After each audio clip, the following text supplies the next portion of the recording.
पुनश्च एकदा शिवाजी बोतीकर यूट्यूब चॅनलमध्ये सर्व विद्यार्थ्यांचं स्वागत। तर आपण ग्रामपंचायत संदर्भात या अगोदर व्हिडिओमध्ये काही माहिती पाहिलेली होती, परंतु राहिलेल्या माहितीपैकी आणखी काही माहिती आपल्याला असावी म्हणून या ठिकाणी आपण हा घटक घेतलेला आहे। तर यामध्ये आपण पाहणार आहोत ग्रामपंचायत रचना कोणत्या कलमानुसार झालेली आहे, त्याचबरोबर ग्रामपंचायतीची सदस्य संख्या किती, लोकसंख्येला किती सदस्य संख्या असावी, त्याचबरोबर सरपंच आणि उपसरपंच त्यांचं मानधन आणि त्याचबरोबर ग्रामपंचायत सदस्य या संदर्भाने आपल्याला या घटकामध्ये माहिती पाहिजे या व्हिडिओमध्ये। तर बघूया आपण ग्रामपंचायत स्थापना 243B या कलमाने झालेली आहे। तर ग्रामपंचायत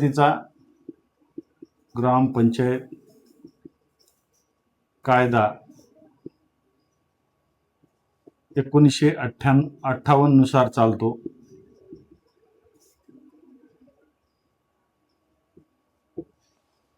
त्याचबरोबर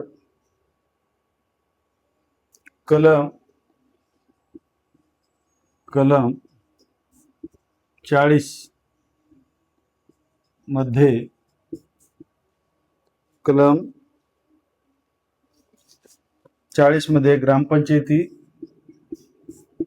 पंचायत संदर्भात मार्गदर्शक तत्व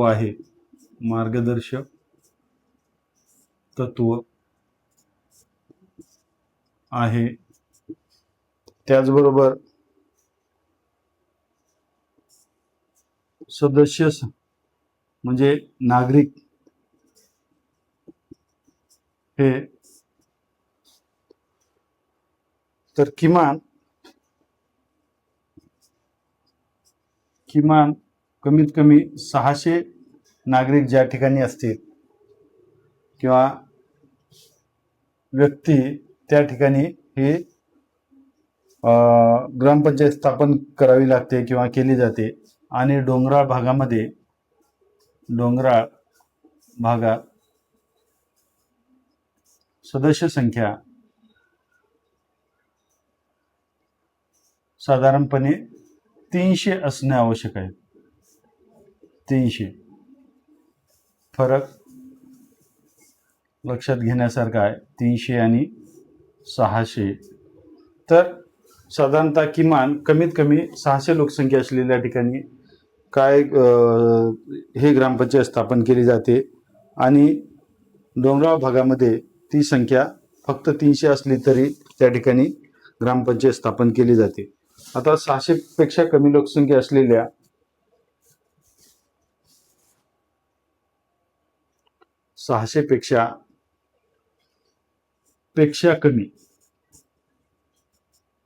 पेक्षा कमी संख्या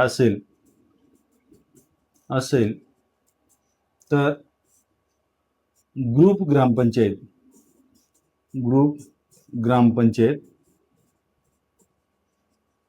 स्थापन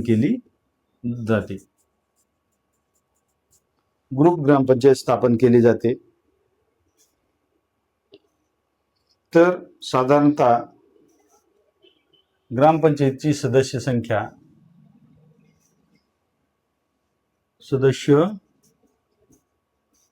साधारणतः 7 ते 17 इतकेच असतात। आणि ते कोण ठरवतात? जिल्हाधिकारी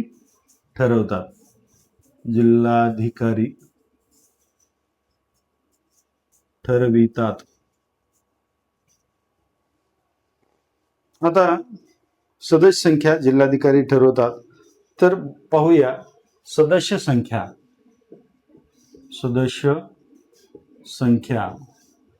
किती लोकसंख्येला किती सदस्य असतात ते आपण या ठिकाणी पाहूया। साधारणतः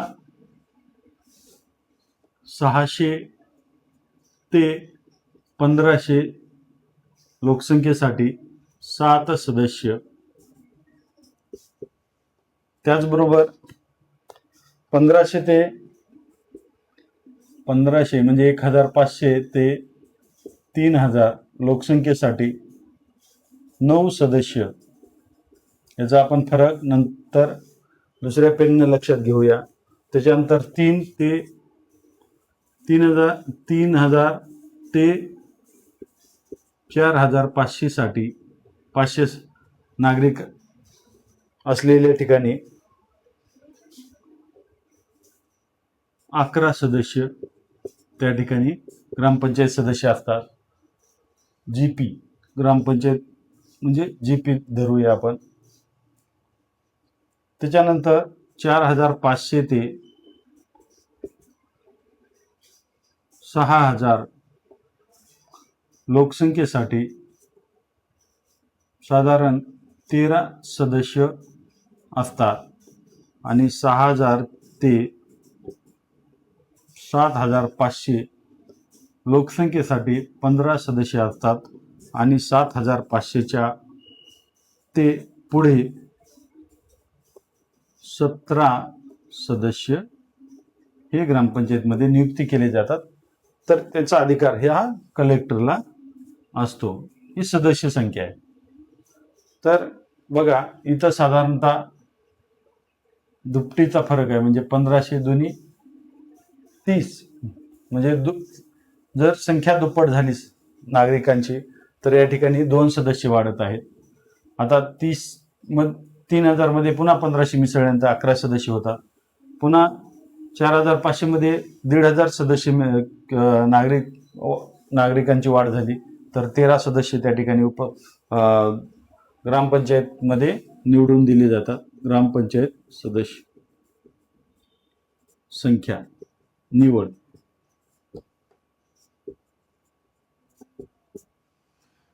आणि 7,000च्या पुढे या ठिकाणी 17 सदस्य या ठिकाणी कार्यरत असतात. तर अशा पद्धतीची सदस्य संख्या हे जिल्हाधिकारी ठरवत असतात. तर याच्या पुढे आपण पाहूया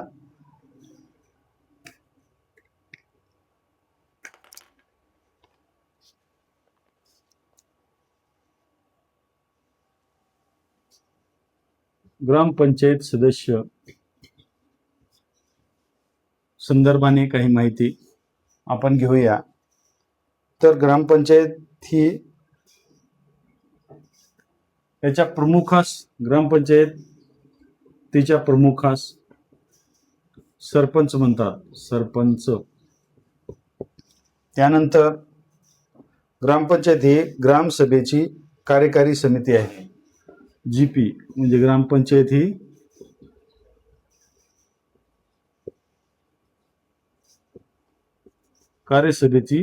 कार्यकारी समिती आहे असते. त्याच्यानंतर ग्रामपंचायत जीपी ग्रामपंचायत स्थापन करण्याची शिफारस CEO चीफ एक्झिक्युटिव्ह ऑफिसर हे विभागीय आयुक्ताकडे करतात. विभागीय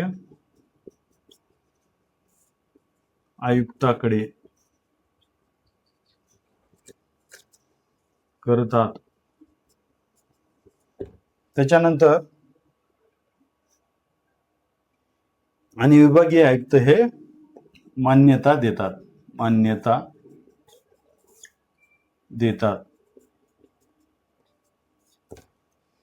त्याच्यानंतर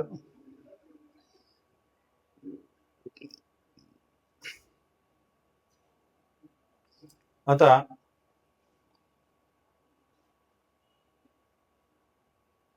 तर ग्रामपंचायतीची नावं या ठिकाणी भारताच्या नकाशामध्ये मी समाविष्ट करून देतो.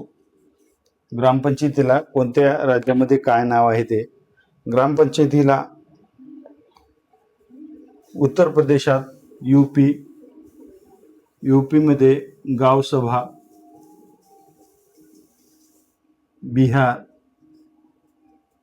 बिहारमध्ये पंचायत,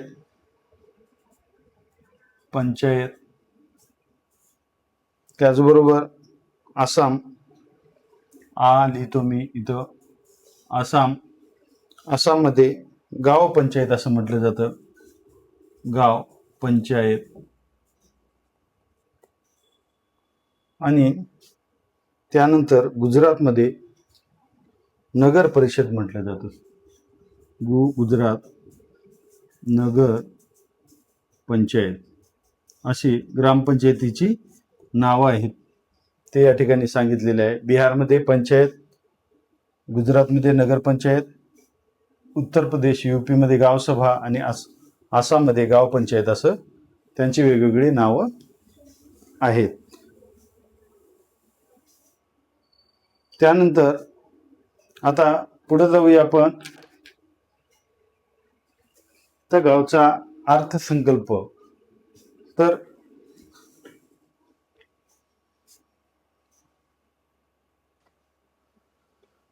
पुन्हा एकदा शिवाजी भोतीकर यूट्यूब चॅनलमध्ये सर स्वागत. ग्रामपंचायत स्थापना कलम 243B. ग्रामपंचायत संदर्भात काही महत्त्वाची माहिती आहे, आपल्या सर्वांना माहिती असं म्हणून या ठिकाणी मी तुमच्यासमोर सादर करतो. ग्रामपंचायत कायदा 1998 नुसार चालतो. कलम 40 मध्ये ग्रामपंचायत संदर्भात मार्गदर्शक तत्वे आहेत. त्याचबरोबर नागरिक किमान त्या गावामध्ये ग्रामपंचायत स्थापन करण्यासाठी किमान कमीत कमी 600 लोक असणं आवश्यक आहे. डोंगराळ भागामध्ये ग्रामपंचायत स्थापन करायची झाली तर 300 लोक असणं आवश्यक आहे. परंतु 600 पेक्षा कमी असतील तर त्या ठिकाणी ग्रुप ग्रामपंचायत स्थापन केली जाते. ग्रामपंचायतीची सदस्य संख्या कमीत कमी 7 ते जास्तीत जास्त 17 असते. आता कमीत कमी 7 ते 17 कशी असते? साधारण 600 ते 1500 पर्यंत या ठिकाणी 7 सदस्य असतात. ठरवण्याचा अधिकार हा जिल्हाधिकाऱ्यांना असतो. तर त्यानंतर 1500 ते 3000 या संख्येमध्ये 9 सदस्य ग्रामपंचायतमध्ये असतात. 3000 ते 4500 म्हणजे 1500च्या फरकाने या ठिकाणी 2 सदस्य वाढ होत असते. 11 सदस्य असतात. 4500 ते 6000 लोकसंख्येसाठी 13 सदस्य ग्रामपंचायतमध्ये असतात. 6000 ते 7500 साठी 15 सदस्य या ठिकाणी ग्रामपंचायत सदस्य असतात. आणि 7500च्या पुढे 17 सदस्य या ठिकाणी निर्धारित केले जातात. तो अधिकार कलेक्टर साहेबांना आहे. तर ग्रामपंचायत सदस्य जे आहेत ते ग्रामपंचायत सदस्य संदर्भात ग्रामपंचायतीचा प्रमुख जो असतो त्याला सरपंच म्हणतात. ग्रामपंचायत ही कार्यकारी सभेची कार्यकारी समिती असते. ग्रामपंचायत स्थापन करण्याची शिफारस या ठिकाणी CO करतात, ते विभागीय आयुक्ताकडे, आणि विभागीय आयुक्त त्याला मान्यता देतात. आता ग्रामपंचायतीला वेगवेगळ्या राज्यामध्ये वेगवेगळे नाव आहेत. तर बिहारमध्ये पंचायत आहे नाव ग्रामपंचायतीचं, आसाममध्ये गाव पंचायत, यूपीमध्ये गावसभा आणि गुजरातमध्ये नगरपंचायत. हे ग्रामपंचायतीचे विविध राज्यामध्ये असलेली नावं आहेत. थांबूया. धन्यवाद.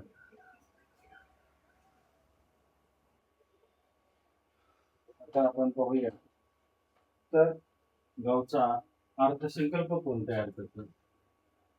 गावचा अर्थसंकल्प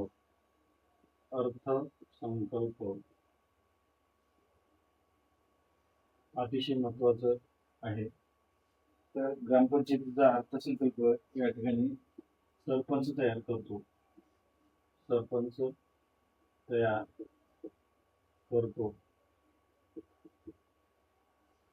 त्यानंतर सरपंच ग्रामसभेसमोर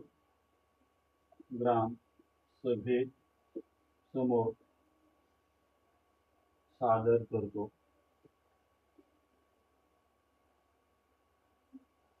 त्याच्यानंतर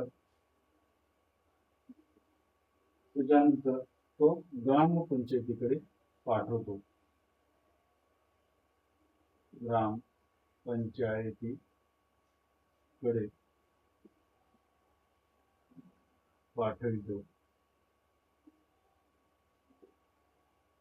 तर ग्रामपंचायतीला तो अधिकार आहे मान्य किंवा अमान्य करायचा. मान्य किंवा अमान्य करण्याचा अधिकार अमान्य ग्रामपंचायत करू शकते. पण ग्रामपंचायतीला या ठिकाणी पंचायत समितीकडे मान्यता मिळत असते.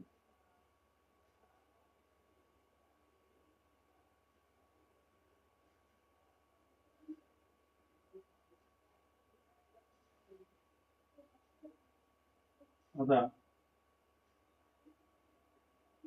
ही पंचायत समिती ही ग्रामपंचायत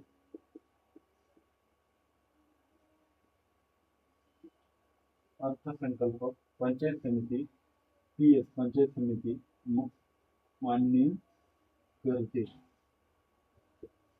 त्यांना मान्यता द्यावी लागते. त्याचबरोबर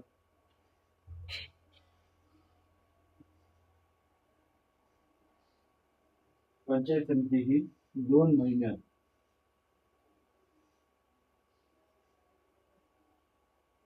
पूरक अंदाजपत्रक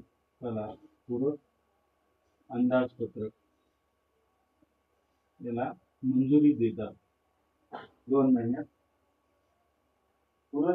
पूरक अंदाजपत्रकाला सरपंच पंचायत समिती सादर करतात आणि पंचायत समिती 2 महिन्याच्या ठिकाणी मंजुरी देते. तर अशा पद्धतीचं अर्थसंकल्प गावचा म्हणजे ग्रामपंचायतचा अर्थसंकल्प असतो. तर त्याच्यानंतर आपण सरपंचाबद्दल काही माहिती घेऊया.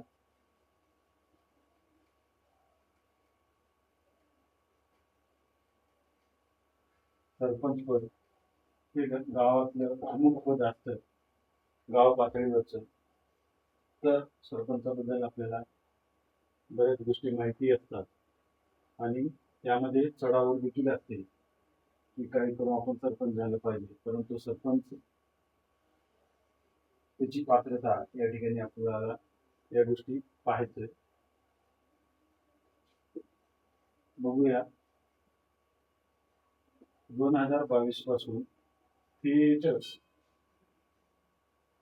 निवड होत आहे. थेट निवड कालावधी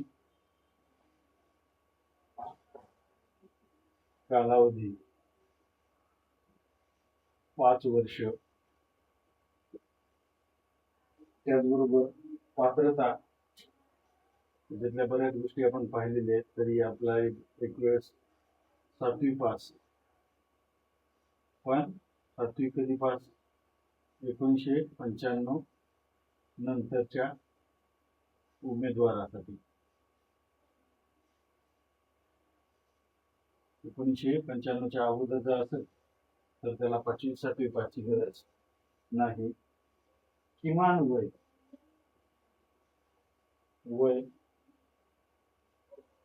किमान म्हणजे कमीत कमी 21 वर्ष असणं आवश्यक आहे.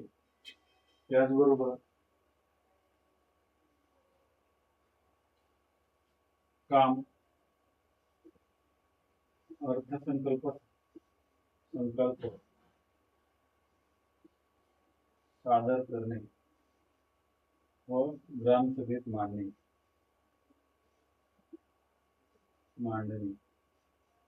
जर सरपंचांनी अर्थसंकल्प सादर नाही केला तर त्याची जागा ही ग्रामसेवक घेत असतो. ग्रामसेवक स्वतः अर्थसंकल्प तयार करत असतो. हे आपल्याला या ठिकाणी माहिती असणं आवश्यक आहे. त्याचबरोबर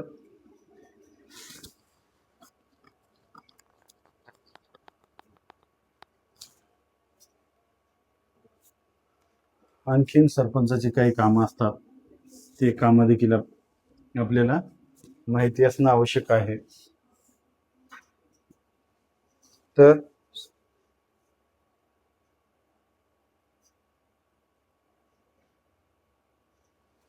ठरावाची अंमलबजावणी करतो.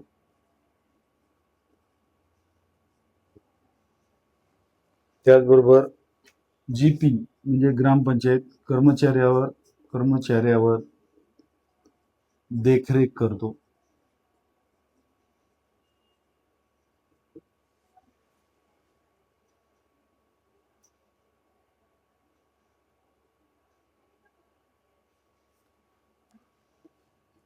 थेट निवड ही पूर्वी PB पाटील समितीने शिफारस केलेली होती.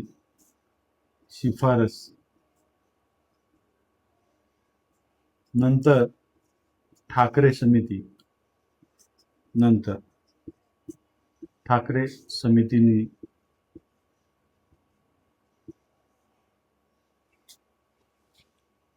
शिफारस थेट निवड, जनतेमधून थेट निवड. त्याच्यानंतर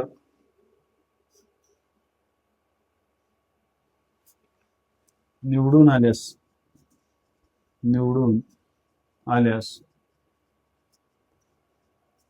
2 वर्ष अविश्वास आणता येत नाही. अविश्वास आणता येत नाही. आणि निवडणुकीपूर्वी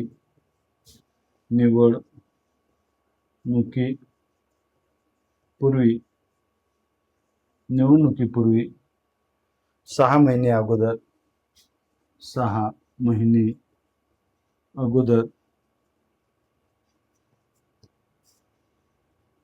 6 महिने अगोदर अविश्वास आणता येत नाही. अविश्वास आणता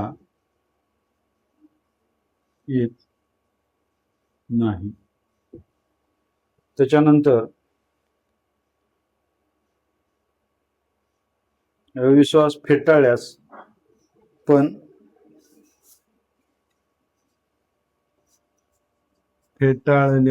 अविश्वास फेटाळल्यास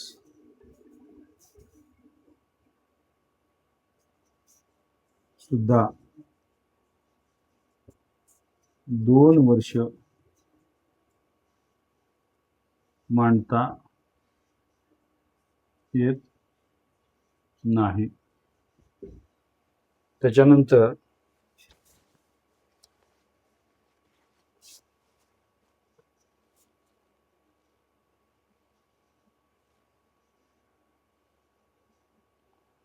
तर उपसरपंच निवडीत समान मते पडली.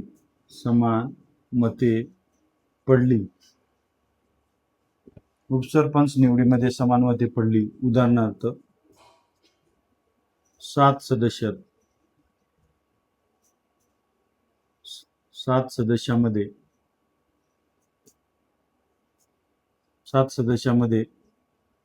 2 बाजूला 3 सदस्य झाल्यास सरपंच वेगळा असतो. इथं 3 6 म्हणजे समान मते पडली समान. तर याच्यामध्ये या 7 मध्ये सरपंच असतो, तो वेगळा असतो. निर्णायक वेळी मतदान करतो.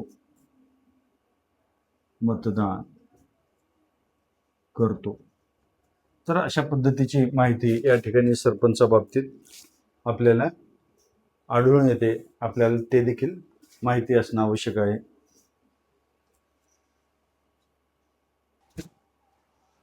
सरपंचाच्या बाबतीत काय अत्यावश्यक माहिती असते ती आपण या ठिकाणी पाहत आहोत. तो स्वतः अर्थसंकल्प सादर करतो, ग्रामसभेमध्ये मांडतो. 2022 नुसार या ठिकाणी 22 मध्ये थेट निवड करण्याची पद्धत सुरू झाली सरपंचाची. ती थेट जनतेमधून निवड होते. पूर्वीची शिफारस PB पाटील या समितीने केलेली होती.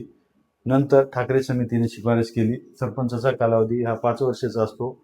पात्रता 7वी पास पाहिजे, परंतु 1995च्या नंतरच्या उमेदवारासाठी, त्याच्या अगोदरचे जे सदस्य आहेत त्यांच्यासाठी पात्रता ही 7वी पासची नाही. म्हणजे किती पास असले किंवा नापास किंवा निरक्षर असले तरी चालते. किमान वय या ठिकाणी सरपंच होण्यासाठी 21 वर्ष असणं आवश्यक आहे. ठरावाची अंमलबजावणी करतो, ग्रामपंचायतच्या सदस्यावर नियंत्रण ठेवतो, देखरेख ठेवतो. निवडून आल्यास सरपंचावर 2 वर्ष अविश्वास दाखल करता येत नाही. समजा अविश्वास फेटाळला गेला तर 2 वर्ष परत या ठिकाणी काय केलं जात नाही, अविश्वास मांडता येत नाही. आणि निवडणुकीपूर्वी या ठिकाणी 6 महिने अगोदर काय करता येत नाही, अविश्वास मांडता येत नाही. आणि उपसरपंचाच्या निवडीमध्ये जर 2 गटामध्ये समान मते पडली, उदाहरणार्थ 7 सदस्य आहेत. 7 सदस्य सरपंचाला धरून 7 सदस्याची ग्रामपंचायत आहे. तर अशा वेळी 3 मतं इकडं आणि 3 मतं तिकडे जर झाली तर त्यावेळेस मतदान करण्याचा अधिकार हा सरपंचाला असतो. अशा पद्धतीची सरपंचाची माहिती आपण थोडक्यामध्ये पाहिलेली.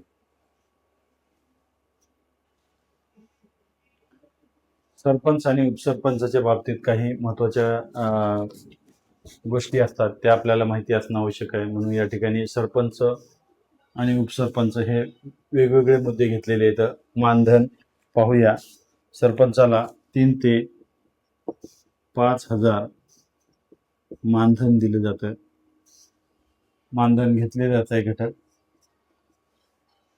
तर उपसरपंचाला साधारणतः 1 ते 2,000 इतकं मानधन दिलं जातं. दर्जा हा वास्तविक प्रमुख असतो. प्रमुख म्हणजे स्वतः कार्यभार पाहतो आणि याची भूमिका कुणाची सरपंच उपसरपंचाची भूमिका सदस्यासारखीच असते. सदस्यासारखीच. परंतु जर सरपंच नसेल, साधारणतः 15 दिवसाच्या वर जर नसेल तर तो स्वतः या ठिकाणी सरपंच 15 दिवस जर नसतील तर त्या कालावधीत मध्ये तो स्वतः या ठिकाणी कार्यभार पाहत असतो. त्याच्यानंतर निवड ही जनतेमधून असते. सरपंचाची जनतेमधून तर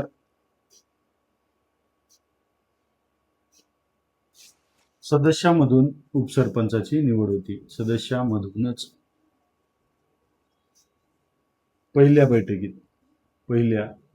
बैठकीत सगळ्यात महत्वाचं, उपसरपंचाला आरक्षण नसते, सरपंचाला आरक्षण असते. ग्रामसभा किंवा गाव विकास समिती याच्यामध्ये सरपंचाला विशेष अधिकार असतात. विशेष अधिकार. तर उपसरपंचाला विशेष अधिकार नसतात. विशेष अधिकार नसतात. त्यानंतर निधी जो असतो ग्रामपंचायतीला आलेला, त्यावर नियंत्रण ठेवण्याचा अधिकार, अधिकार असतो. आणि इकडं उपसरपंचाला काही अधिकार नसतो. त्याच्यानंतर अविश्वास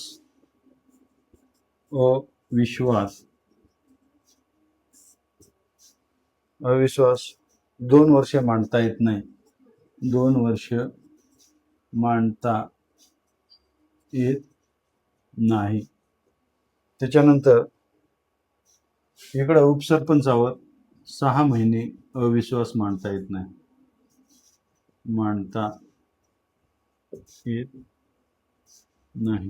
तर अशा पद्धतीचं कार्य या ठिकाणी सरपंच आणि उपसरपंचाच्या बाबतीत असतं. मानधन 3 ते 5,000 सरपंचाचं, उपसरपंचाचं 1 ते 2,000. दर्जा वास्तविक प्रमुख. स्वतः प्रत्येक ठिकाणी हा उपक्रमशील राहून तो निर्णय घेत असतो. वास्तविक प्रमुख म्हणून म्हणतात. सदस्यासारखी स्थिती उपसरपंचाची असते. निवड थेट जनतेमधून आणि उपसरपंचाची निवड सदस्यामधून पहिल्या बैठकीत होत असते. ग्रामसभा, गाव विकास समितीमध्ये विशेष अधिकार सरपंचाला असतात. विशेष अधिकार उपसरपंचाला नसतात. निधीवर नियंत्रण ठेवण्याचा अधिकार हा सरपंचाचा असतो. उपसरपंचाला अशा बाबतीत काही अधिकार नसतो. तर अविश्वास सरपंचावर 2 वर्ष, निवडीनंतर 2 वर्ष आणता येत नाही. उपसरपंचावर पहिल्या 6 महिन्यानंतर अविश्वास आणता येतो. तर याच्या पुढे आपण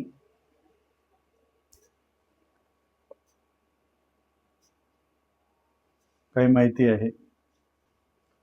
आता सरपंच आणि उपसरपंचाच्या बाबतीत महत्वाच्या बाबी. कार्यकाल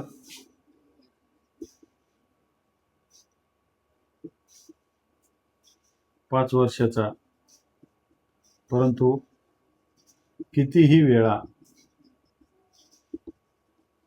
निवडीस पात्र. त्याच्यानंतर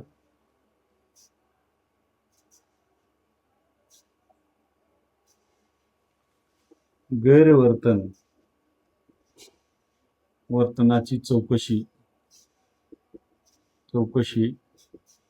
सीईओ मुख्य कार्यकारी अधिकारी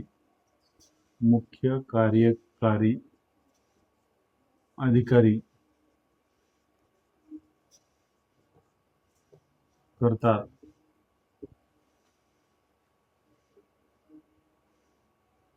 पण पदच्युत विभागीय आयुक्तच करतात. विभागीय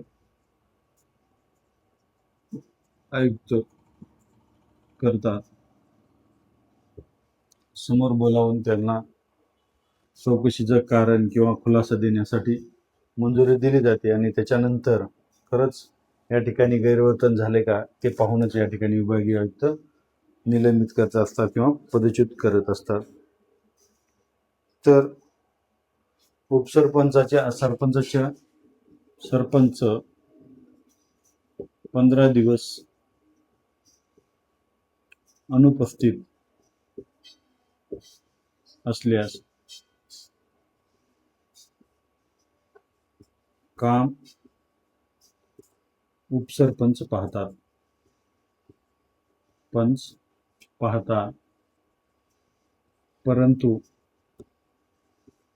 परंतु पूर्वीच्या ठरावात बदल करता येत नाही.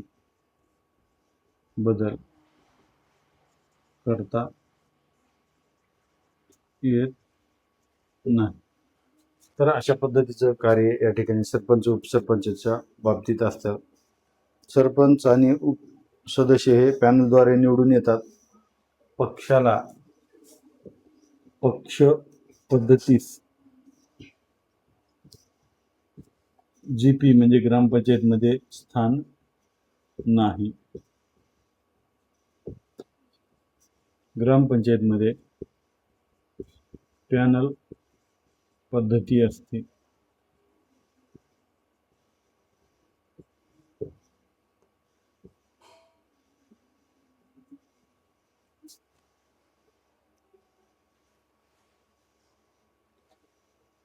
आता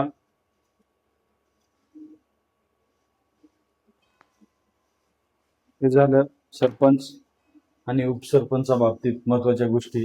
कार्यकाल 5 वर्षाचा, परंतु किती वेळेस निवडीसाठी पात्र असतात. गैरवर्तनाची चौकशी सीओ कडून होते, परंतु पदच्युत करण्याचा अधिकार विभागीय आयुक्ताला आहे.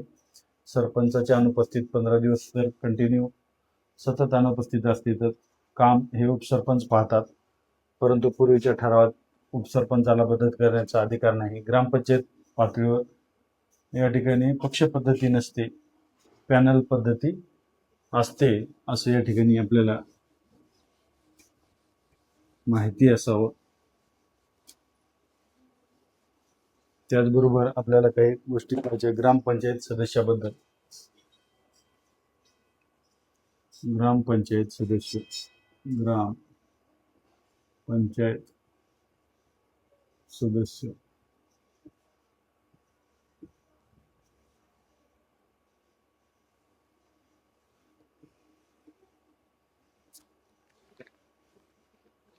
आता ग्रामपंचायत सदस्यांना पंच म्हणतात.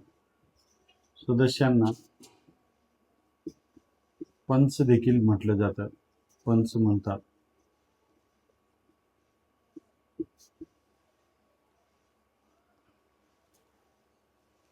तर ते आपल्यातून एकाला उपसरपंच बनवतात. कार्यकाल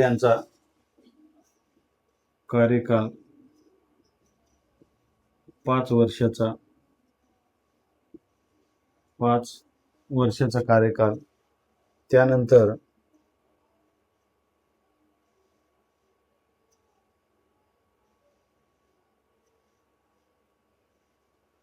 परवानगीशिवाय सदस्यांनी परवानगीशिवाय सतत 6 महिने गैरहजर राहिल्यास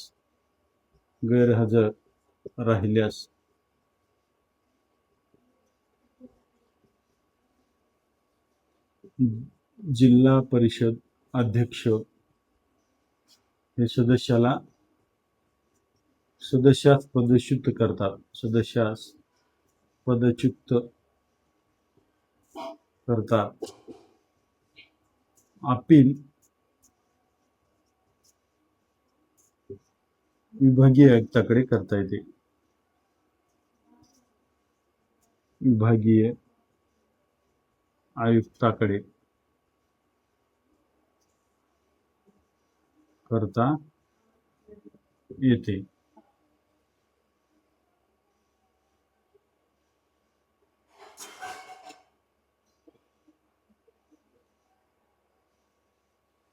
तर सदस्य प्लस उपसरपंच राजीनामा सरपंचाकडे देतात. सरपंचाकडे असं लिहूया आपण, लक्षात राहील.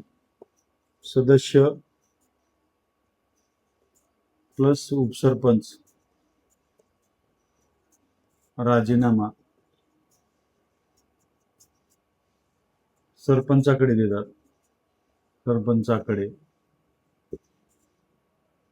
सरपंच राजीनामा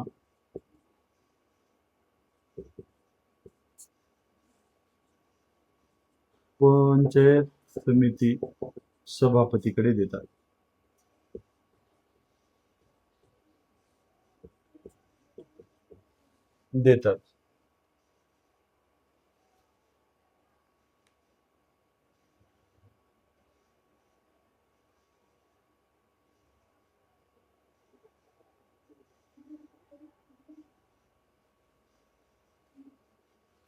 आता एखाद्या वेळेस सरपंच प्लस उपसरपंच दोघेही अनुपस्थित असल्यास सदस्य आपल्यातल्या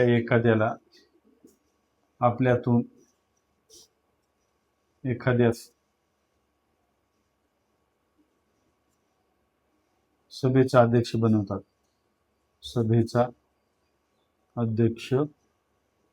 बनवतात. तर अशा पद्धतीचं कार्य या ठिकाणी चालतं. आता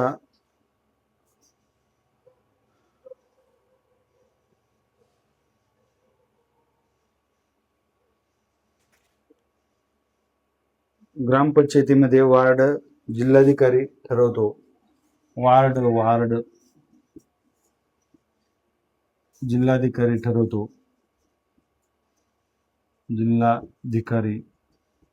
ठरवितो आणि त्याच्यानंतर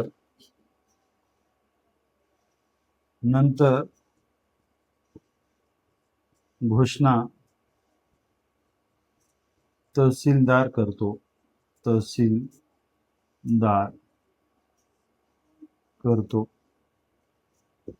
तर अशा पद्धतीचे कार्य या ठिकाणी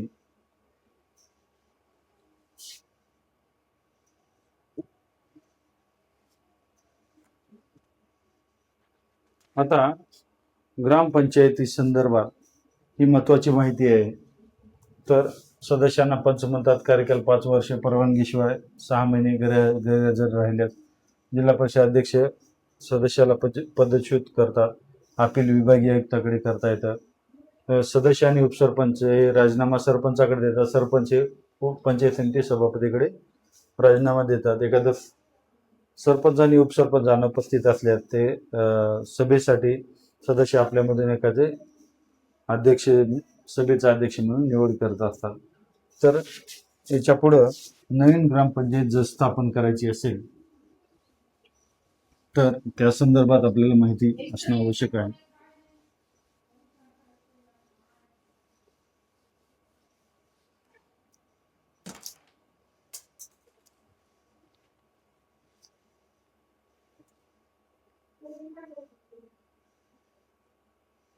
हे आपण पाहिलेलं आहे की आता ग्रामसेवक संदर्भात आपल्याला काही माहिती घ्यायची आहे. थांबूया इथं. माहिती महत्त्वाची वाटल्यास आपण सबस्क्राईब करा चॅनल आणि आपल्या मित्रांना पाठवा, लाईक करा. धन्यवाद.